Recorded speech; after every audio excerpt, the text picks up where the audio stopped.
আজকের ভিডিওটা অনেক বেশি গুরুত্বপূর্ণ কারণ এই ভিডিওতে আমি আমার সমস্যা এবং আমার মতো হাজারো স্টুডেন্টের সমস্যা নিয়েই কথা বলতে চাচ্ছি। সমস্যাটা হচ্ছে আমি পড়তে বসতে চাই কিন্তু আমি পড়তে বসতে পারি না, নিজেকে ওই পুশটা করতে পারি না যে আমি পড়তে বসবো। কিন্তু আমার অনেক পড়া জমা হয়ে রয়েছে, অনেক কিছু আমার পড়ার বাকি। আর পড়তে যদি বসিও তারপরও বেশিক্ষণ নিজেকে এঙ্গেজ রাখতে পারি না পড়ার মধ্যে। তো আমারও নিশ্চয়ই এই সমস্যাটা আছে এবং আমিও কিন্তু নিজেকে সবসময় যে পুশ করতে পারি বিষয়টা এমন না।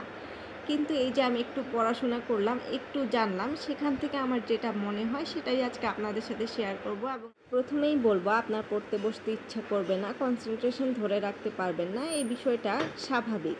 কারণ যে বিষয়টা আপনার ব্রেইনে এফেক্ট ফেলছে বা ব্রেনকে একটু খাটাচ্ছে, মানুষের আসলে নিজেকে সেই বিষয়ে পুশ করতে কষ্ট হবে, নিজে নিজে সেটা করতে কষ্ট হবে, এটাই খুব স্বাভাবিক। তাহলে একটা বিষয় গেল যে আমার যে পড়াশোনা করতে ইচ্ছা করছে না বা পড়াশোনার স্ট্রেস হচ্ছে, এটা নিয়ে স্ট্রেস করা যাবে না বা স্ট্রেস হওয়া যাবে না। তাহলে আসলে আমি কিভাবে পড়তে বসবো স্ট্রেস যদি আমি না হয়? স্ট্রেস আপনি হবেন, কিন্তু স্ট্রেস হওয়ার পর ওটার একটা কাজ করবেন বা ওইটার একটা ইমপ্লিমেন্ট করবেন যে আমি এখন পড়তে বসবো। কারণ আপনি কখনোই আপনার ব্রেনকে এমন সিগন্যাল দিবেন না যে আমার অনেক পড়া জমা হয়ে থাকা মানেই ওইটা নিয়ে আমি বসে বসে স্ট্রেস ফিল করব। তাহলে যখনই আপনার জীবনে কখনো পড়াশোনা জমা হয়ে যাবে বা কোনো কাজ লাইনড আপ হয়ে যাবে, সেটা নিয়ে আপনি স্ট্রেস করবেন।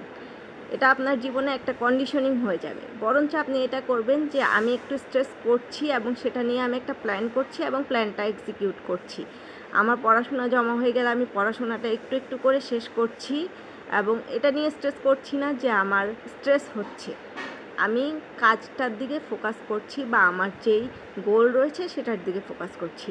একইভাবে আপনার জীবনে যদি কোনো কাজ লাইনড আপ হয়ে থাকে, সেই কাজটা আপনি প্ল্যান করে ধীরে ধীরে আগাতে থাকবেন। স্ট্রেস করবেন না যে অনেক বেশি কাজ এখনও জমা হয়ে রয়েছে। আপনি পুরোপুরি আপনার ফোকাসটা থাকবে আপনার কাজের উপর অথবা আপনার গোল ডিরেক্টেড যেই কাজটা আপনি করছেন সেটার উপর। এখন একটু সাম আপ করার চেষ্টা করি আমি কি কি বললাম। খুব বেশি পড়া আমার জমা হয়ে রয়েছে, আমি সেটা নিয়ে স্ট্রেস করছি। এখন সেই স্ট্রেসটাকে আমি হেলদি ওয়েতে ইউজ করব। যখনই আমার স্ট্রেস হচ্ছে এবং আমি বুঝতে পারছি যে স্ট্রেস আমার মাথায় উঠে যাচ্ছে, স্ট্রেস আমাকে কন্ট্রোল করছে, তখন আমি স্ট্রেসটাকে থামিয়ে দিয়ে একটু গোল ওরিয়েন্টেড, অল্প হোক ছোট হোক কম হোক, একটুখানি কাজ করার চেষ্টা করব। আমি কখনোই আমার ব্রেনকে এমন সিগন্যাল দিব না যে আমার পড়াশোনা জমা হয়ে রয়েছে, আমার কাজ জমা হয়ে রয়েছে মানেই আমি স্ট্রেস করব। তাহলে সেটা একটা কন্ডিশনিং হয়ে যাবে। দ্বিতীয়ত আরেকটা বিষয় হচ্ছে যে আমরা আমাদের যে স্ট্রেস হচ্ছে পড়াশোনা নিয়ে, এটা স্বাভাবিক একটা বিষয় হিসেবে আমরা অ্যাকসেপ্ট করব। এটা নিয়ে স্ট্রেস আউট হয়ে যাব না।